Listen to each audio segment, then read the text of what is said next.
AtmosFX just released Jack-O Lantern Jamboree 3, and I've got the demo and review coming up.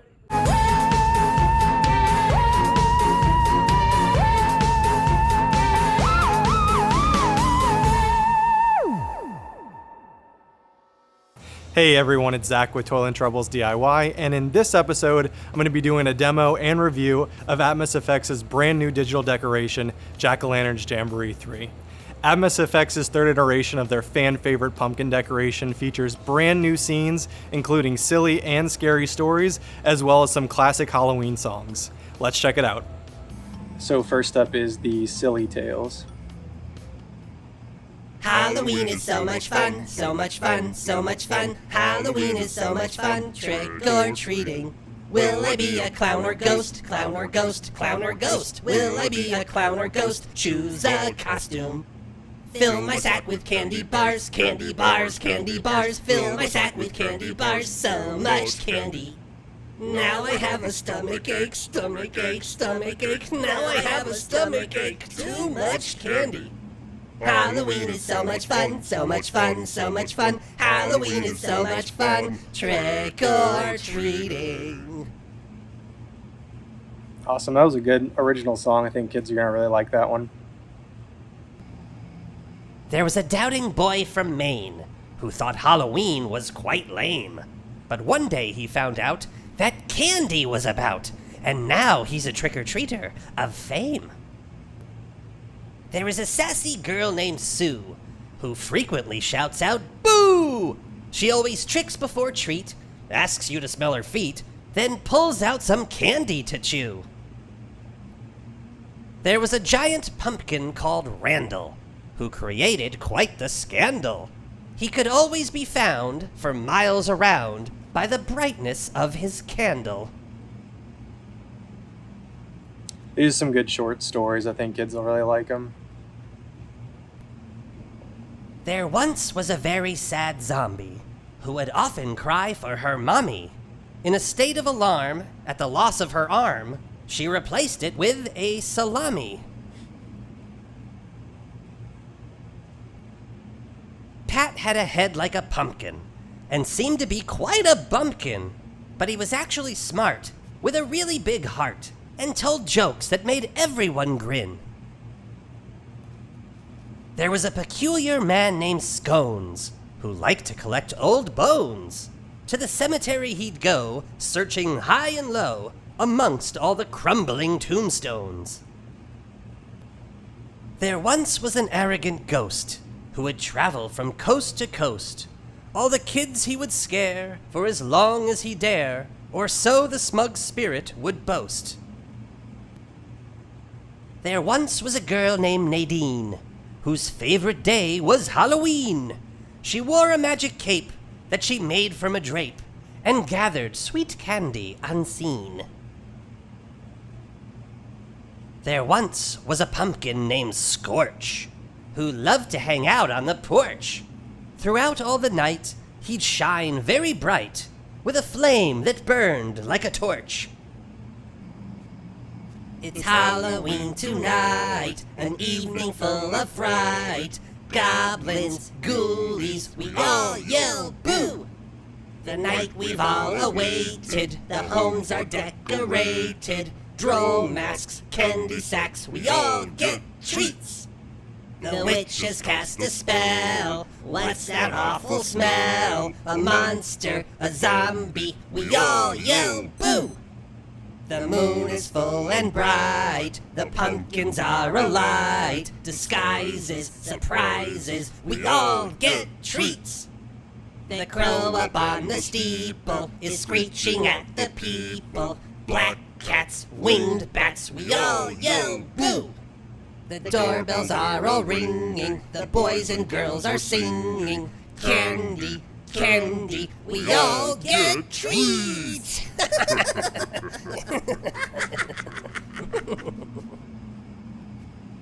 The creepy crawly spider climbed up the iron gate. Up at the top it would meet an awful fate. Out came the moon and made the werewolves howl, and the creepy crawly spider got eaten by an owl. Look. The squeaking, squawking raven flew up the old dead tree. The night grew so dark that the raven couldn't see. Strong blew the wind and knocked the old tree down, and the squeaking, squawking raven was never to be found. The hissing, kissing snake slithered down an open grave, looking for a snack and the chance to misbehave. Out popped a hand and grabbed him by the tail, and the hissing, kissing snake turned a whiter shade of pale. The fat black cat pranced across the old fence post, stopped dead in its tracks when it saw an eerie ghost. A loud clap of thunder scared the ghost away, and the fat black cat lived to see another day. Awesome. I really enjoyed the 2 songs. Really looking forward to the spooky tales up next. All houses wherein people have lived and died are haunted houses. Through the open doors, the harmless phantoms on their errands glide, with feet that make no sound upon the floors. We meet them at the doorway, on the stair. Along the passages they come and go, impalpable impressions on the air, a sense of something moving to and fro. There are more guests at the table than the hosts invited. The illuminated hall is thronged with quiet, inoffensive ghosts, as silent as the pictures on the wall. The stranger at my fireside cannot see the forms I see, nor hear the sounds I hear. He but perceives what is, while unto me all that has been is visible and clear. We have no title deeds to house or lands, owners and occupants of earlier dates. From graves forgotten stretch their dusty hands, and hold in pining still their old estates. The spirit world around this world of sense floats like an atmosphere, and everywhere wafts through these earthly mists and vapors dense a vital breath of more ethereal air. Our little lives are kept in equipoise by opposite attractions and desires. The struggle of the instinct that enjoys, and the more noble instinct that aspires. As the moon from some dark gate of cloud throws o'er the sea a floating bridge of light, across whose trembling planks our fancies crowd, into the realm of mystery and night. So from the world of spirits there descends a bridge of light connecting it with this, o'er whose unsteady floor that sways and bends wander our thoughts above the dark abyss. That was awesome. I love the fact that they brought back the scary Jack-O Lantern faces. Those are my favorite. Here tells the tale of the disappearance of Ichabod Crane, schoolmaster of Sleepy Hollow, the very same unfortunate Ichabod who encountered the ghost of a Hessian soldier whose body is buried in the town churchyard.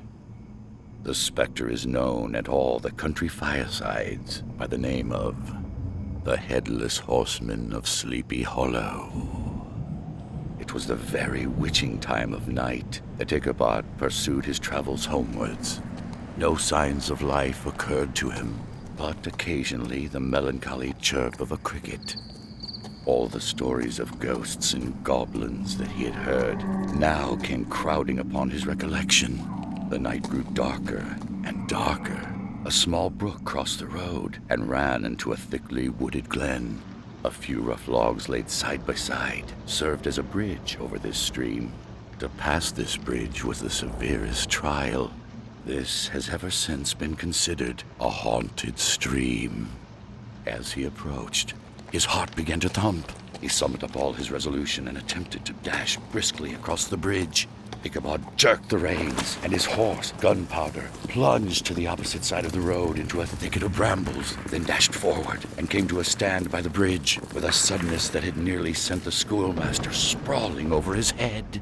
Just at this moment, a splash by the side of the bridge caught the ear of Ichabod. In the dark shadows of the grove, he beheld something huge, misshapen and towering. It stirred not, but seemed gathered up in gloom. The hair of Ichabod rose upon his head with terror. What was to be done? To turn and fly, 'twas now too late. And besides, what chance was there of escaping ghost or goblin, if such it was? Then the shadowy object of alarm put itself in motion, and with a scramble and a bound stood at once in the middle of the road. He appeared to be a horseman of large dimensions, and mounted on a black horse of powerful frame. Ichabod quickened his steed in hopes of leaving him behind. The stranger, however, quickened his horse to an equal pace. Ichabod pulled up and fell into a walk, thinking to lag behind.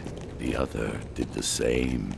On mounting a rising ground, which brought the figure of his fellow traveler in relief against the sky, Ichabod was horror-struck on perceiving that he was headless. But his horror was still more increased on observing that the head, which should have rested on his shoulders, was carried before him on the pommel of his saddle. His terror rose to desperation. Away then they dashed through the thick and the thin, stones flying, sparks flashing at every bound. Ichabod's flimsy garments fluttered in the air as he stretched his long, lank body away over the horse's head in the eagerness of his flight. They had now reached the road which turns off to Sleepy Hollow, but Gunpowder, who seemed possessed with a demon, made an opposite turn and plunged headlong downhill to the left. This road led over a bridge to a green knoll on which stands a church. The panic of the steed had given his unskillful rider an apparent advantage in the chase. An opening in the trees now cheered him with the hopes that the church bridge was at hand. For once he crossed that very bridge, the ghost's power would surely end. Just then, he heard the black steed panting and blowing close behind him. He even fancied that he felt its hot breath. Old Gunpowder sprang upon the bridge. He thundered over the resounding planks. He gained the opposite side, and now Ichabod cast a look behind to see if the pursuer should vanish. Just then, he saw the goblin rising in his stirrups, and in the very act of hurling his head at him, Ichabod endeavored to dodge the horrible missile, but too late. It encountered his cranium with a tremendous crash. He was tumbled headlong into the dust, and Gunpowder, the black steed, and the goblin rider passed by like a whirlwind. The next morning, the old horse was found soberly cropping the grass at his master's gate. Dinner hour came, but no Ichabod. The boys assembled at the schoolhouse and strolled idly about the banks of the brook, but no schoolmaster. And after diligent investigation, they came upon his traces. On the bank of a broad part of the brook, where the water ran deep and black, was found the hat of the unfortunate Ichabod, and close beside it, a shattered pumpkin.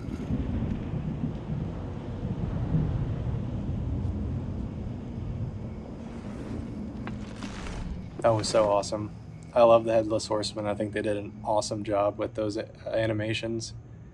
They're creepy and they're kooky, mysterious and spooky.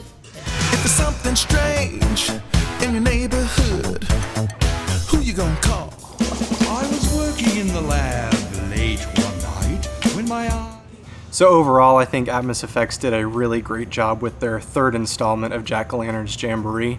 I think that the silly stories and songs in the beginning are going to be great for kids. They're short enough and it will keep their attention span. I think that the spooky stories will be really good for adults who have a longer attention span, and they'll really enjoy the stories that are being told, especially the story of Ichabod Crane and the Headless Horseman. The animations on that were so intriguing and visually pleasing. I think that that's going to be a crowd pleaser for sure. Then lastly, with the classic Halloween songs, I know you didn't get to hear much of the songs, but I just didn't want a copyright claim on this video. The first song is The Addams Family, and that is sung in the voices of the three pumpkins. The other 2 songs are Ghostbusters and Monster Mash, and those 2 songs feature the Pumpkins lip syncing to them. Now, AtmosFX did go ahead and license the music for personal use, so you don't have to worry about purchasing the music additionally like some other companies make you do. Well, that's going to wrap it up for this demo and review. If you're interested in purchasing Jack-O Lantern Jamboree 3, I'm going to have a link in the description that'll take you right to it.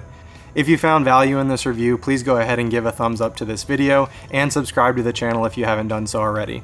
And until next time, go make your own magic.